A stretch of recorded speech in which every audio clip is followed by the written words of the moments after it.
जय हिंद दोस्तों, स्वागत है आपका आज की इस वीडियो में।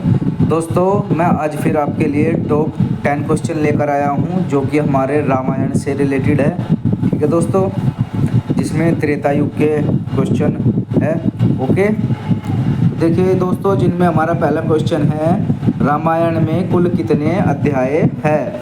ठीक है दोस्तों, पहले आप ये बात जाने, अध्याय है ठीक, उसे हम कांड भी बोल सकते हैं। ओके, अध्याय को हम कांड भी पढ़ सकते हैं। ठीक है, जरूरी नहीं कि अध्याय लिखा है, यहाँ पर कांड भी लिखा आ सकता है, आपको कंफ्यूज नहीं होना है। 5, 7, 9 या 11 है, तो दोस्तों इसका राइट आंसर हो जाएगा 7। ठीक है, 7 कांड थे। ठीक है दोस्तों, आपने उनमें से एक का नाम सुना भी होगा दोस्तों, सुंदरकांड। ठीक है, सुंदरकांड नाम आपने सुना भी होगा। ठीक है, और भी है इसमें। ठीक है, जैसे कि हमारा बालकांड हुआ दोस्तों। ठीक है, एक अयोध्या से रिलेटेड है हमारा, अयोध्या कांड हुआ। ठीक है दोस्तों, अयोध्या कांड।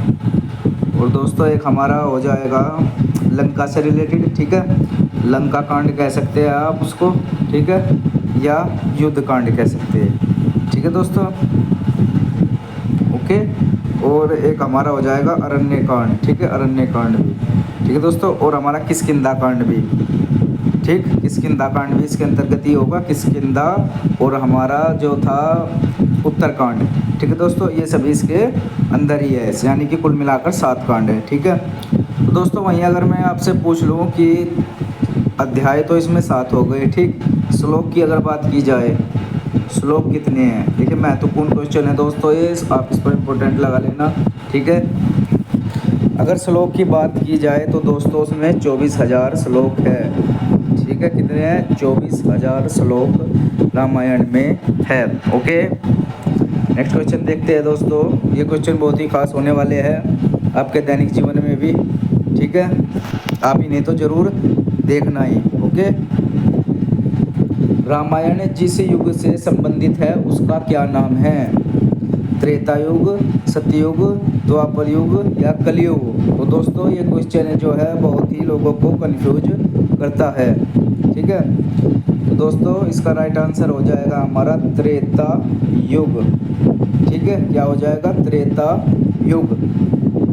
इसका संबंध है रामायण से। ठीक है, रामायण का संबंध त्रेता युग से है। ठीक है, वहीं अगर मैं बात करूं कि महाभारत का संबंध फिर किस युग से हुआ, तो दोस्तों उसका संबंध हुआ हमारा द्वापर युग से। ठीक है, किस युग से दोस्तों? द्वापर युग से।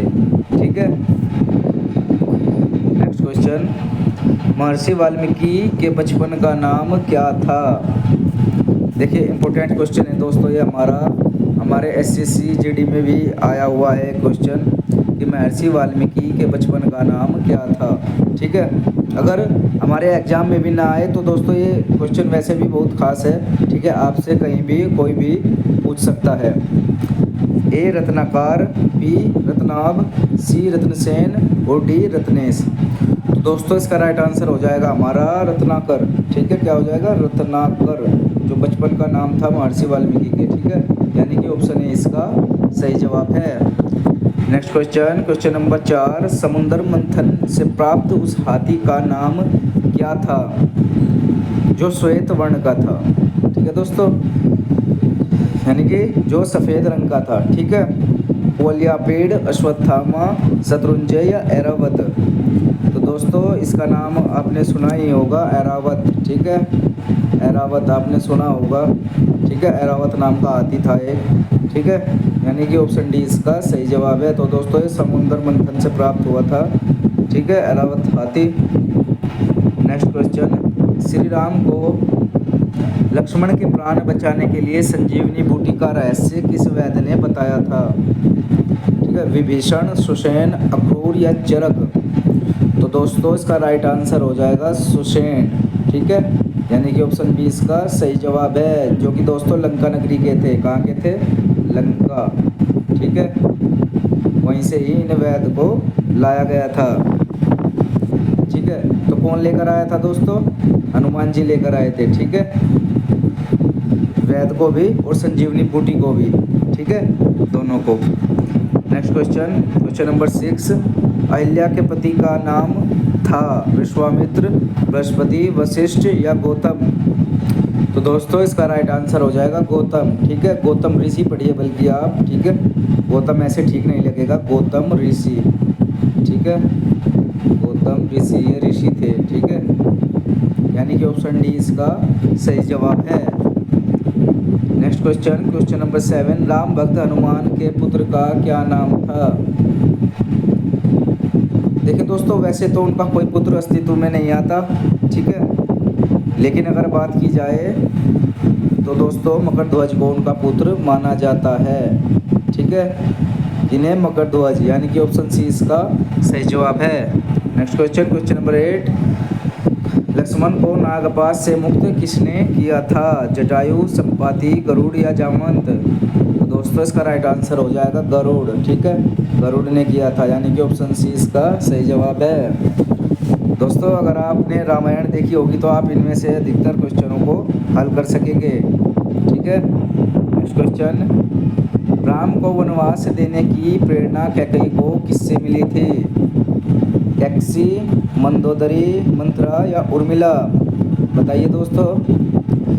तो दोस्तों इसका राइट आंसर हो जाएगा हमारा मंत्रा। ठीक है, मंत्रा से मिली थी। उनके कहने पर ही कैकेयी ने जो है वनवास मांगा था श्री राम के लिए। ठीक है दोस्तों, अब बात आती है कि कैकसी। ठीक है, कैकसी कौन है दोस्तों, कैकसी जो थी वो रावण की माता थी। ठीक है, रावण की माता थी। ठीक है दोस्तों, रावण की माता। ठीक है, और दोस्तों बात अगर करें मंदोदरी की, ठीक है, मंदोदरी जो थी रावण की पत्नी थी। ठीक है दोस्तों, वहीं बात की जाए अगर उर्मिला की तो वो लक्ष्मण जी की पत्नी थी। ठीक है दोस्तों, लक्ष्मण जी की पत्नी थी। ठीक है, नेक्स्ट क्वेश्चन देखिए, ये भी हमारा इंपॉर्टेंट क्वेश्चन है। हनुमान जी ने अशोक वाटिका में सीता को किस वृक्ष के नीचे बैठा देखा था, वट वृक्ष, सिंसपा वृक्ष, अशोक वृक्ष या पीपल। तो दोस्तों इसका राइट आंसर है हमारा अशोक वृक्ष के नीचे बैठा देखा था। ठीक है दोस्तों, लेकिन रामायण में जिक्र है, ठीक है, वहीं पर सिंसुपा। ठीक है, कुछ लोग सिंसुपा वृक्ष के नाम से भी जाने जाते हैं कि सिंसुपा वृक्ष के नीचे बैठा देखा था। ठीक है, अगर ऑप्शन में सिंसुपा है तो आप सिंसुपा लगाइएगा, और यदि अशोक दिया हुआ है तो अशोक लगाइएगा। ठीक है दोस्तों, वैसे अधिकतर लोग जो है अशोक वृक्ष को ही मानते हैं। ठीक है, जो जिक्र है किताबों में अधिकांश अशोक वृक्ष का ही दिया हुआ है। तो दोस्तों ये रहे आज के हमारे टॉप 10 रामायण रिलेटेड जी के क्वेश्चन, जो कि बहुत खास है दोस्तों एग्जाम के लिए भी और हमारे जीवन के लिए भी। मिलते हैं नेक्स्ट वीडियो में इसी तरह के आगे के प्रश्नों में। ठीक है दोस्तों, रामायण से रिलेटेड आगे के 10 प्रश्न और लेकर आऊँगा आपके लिए। तब तक के लिए जय हिंद, जय भारत।